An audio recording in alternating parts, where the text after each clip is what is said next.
तुला जर सगळे मटेरियल बघायचे तर MM60 टी कोड आहे आय गेस.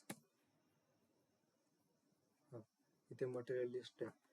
कुठल्या प्लांट मध्ये बघायचे तुला. सपोज तुझा प्लांट होता GLP-1. मी इथे याला काढून टाकतो, फक्त प्लांट टाकलं. इथे लिहिलंय मी व्हॅल्युएटेड मटेरियल्स ओनली, याला चेक केलंय आणि याला एक्झिक्यूट करतो. तर तुझे दोन मटेरियल आहेत सध्या इथे, 48 आणि 52 जे ऍक्टिव्ह आहेत तुझे. बॅक जर जाशील, तुला पर्टिक्युलर मटेरियल टाईपचे बघायचे असतील तर तो फिल्टर क्रायटेरिया तू इथे देऊ शकतो.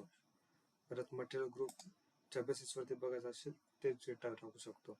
तुला लिमिटेड मटेरियल बघायचे असतील तर इथे एक मटेरियल टाकू शकतो किंवा मल्टिपल मटेरियल्स तू इथे टाकू शकतो. आता आपल्याकडे दोनच मटेरियल आहेत त्या प्लांटमध्ये, तर ते दोनच दाखवतोय. प्लस दुसरा प्लांट करायचा किंवा मल्टिपल प्लांट बघायचे. GLP-1 ठेवला, एक आपण P001 पण टाकू, त्याच्यानंतर P002 पण टाकू. याला कंटिन्यू कर आणि हा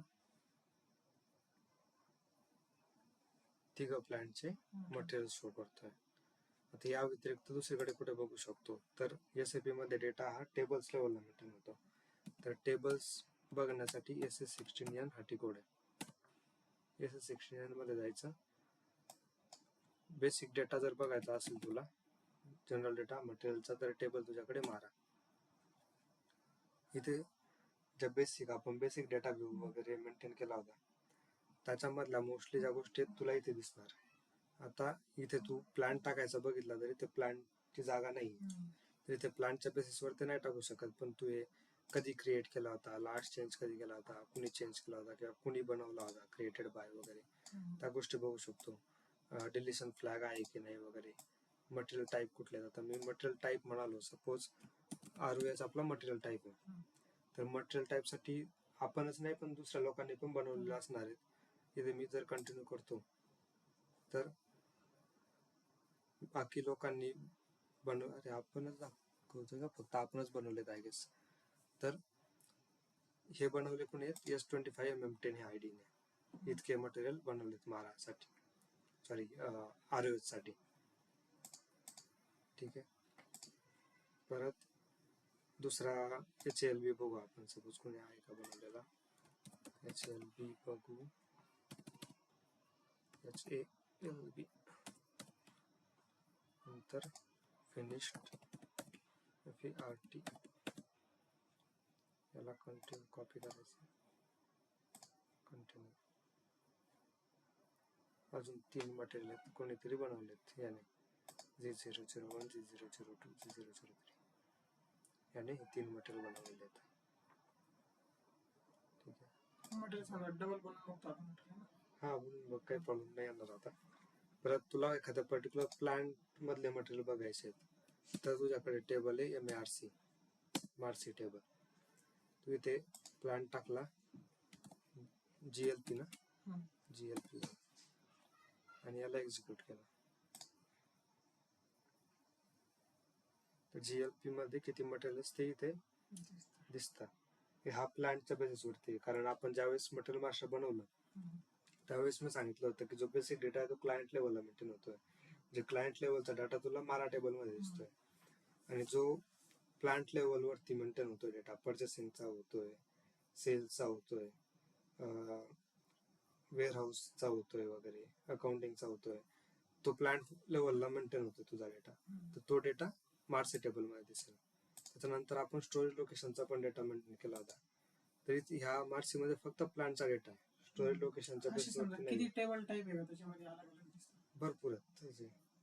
प्रत्येक PO साठी वेगवेगळे टेबल आहेत. 7-8 टेबल POचे आहेत. मटेरियलचे 3-4 टेबल आहेत. 3-4 जास्त असतील. As a end user mostly तुला गरज नसते, पण ऍज अ कन्सल्टंट तू बघू शकतो. समजा अनालिसिस साठी एंड युजरला तो जेवढा काम करतो, तो POचे काम करतो, तो POचे 4-5 टेबल लक्षात ठेवल फक्त, किंवा तो GR करतो तो GR11 टेबल फक्त लक्षात ठेवेल. पण कन्सल्टंट म्हणून आपण थोडेफार माहिती पाहिजे.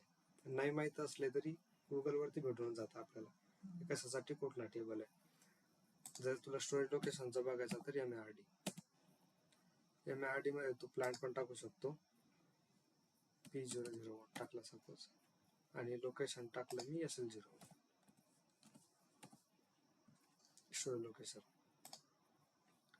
या एंट्रीसाठी ह्या स्टोरेज लोकेशनसाठी हा एकच मटेरियल आहे आपल्याजवळ अवेलेबल. अगोदरच्या मार्डी मध्ये लोकेशन नव्हतं, स्टोरेज लोकेशन नव्हतं, फक्त प्लांट होता. आता ह्या स्टोरेज लोकेशनच्या बेसिसवरती पण काही गोष्टी असतील इथे मेंटेन केलेल्या, तर सगळ्या इथे दिसणार. तसं परत प्राइस बघायची आपल्याला पर्टिक्युलर याची, तर तुला टेबल आहे MBEW. इथे तू मटेरियल टाकला सपोज 42 टाकला, आपण 42 बनवला होता. त्याच्यानंतर आता आपण 52 बनवला. ठीक आहे, याला कॉपी केलं. कोणत्या प्लांट मध्ये बघायचा, कारण आपला व्हॅल्युएशन इथे प्लांटच्या बेसिसवरती असतं. तर प्रत्येक प्लांट मध्ये मटेरियलची किंमत वेगवेगळी राहू शकते. तर आता इथे आपण टाकू P001 आणि GLP1. किंवा जर हे तू टाकलं पण नाही तर हे मटेरियल जेवढ्या व्हॅल्युएशन एरियामध्ये असेल, जेवढ्या प्लांट मध्ये असेल, सगळ्यांसाठी तो दाखवणार. याला मी एक्झिक्यूट करतो. तर तो म्हणतोय 42 मटेरियल P001 मध्ये, त्याचा सध्याचा टोटल स्टॉक आहे तुझा 1 लाख, टोटल व्हॅल्यू आहे तुझी 5,000 रुपये. सॉरी, सध्या स्टॉक आहे 100 आणि व्हॅल्यू आहे 5,000 रुपये. 52 चा स्टॉक नाही आहे आणि सॉरी इथे टोटल व्हॅल्यू आहे, ही टोटल व्हॅल्यू आहे आणि त्याची मुव्हिंग ॲव्हरेज प्राइस 50 आहे आणि याची मुव्हिंग ॲव्हरेज प्राइस 100 आहे. आपण कोणाची तरी 5,000 ठेवली होती ना. सिमेंट कावर दाखवत नाही, कोणत्या प्लांट मध्ये बनवलं आपण सिमेंट? नाही, P002 मध्ये बनवलं आपण ते.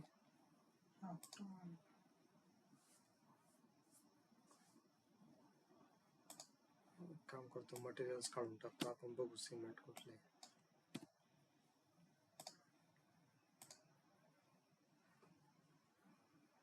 $54 आहे बघ, 54. याची म्हणून ॲव्हरेज प्राइस आहे 5,000 रुपये. सध्या त्याचा स्टॉक काहीच नाही आहे, स्टॉक नाही तर त्याची व्हॅल्यू काहीच नाही. याचा स्टॉक आहे 42 चा, 100चा स्टॉक आहे, त्याची 5,000 रुपये सध्याची व्हॅल्यू आहे, त्याची मुव्हिंग ॲव्हरेज प्राइस 50 आहे. ठीक आहे, याच्यामध्ये काही डाऊट? मग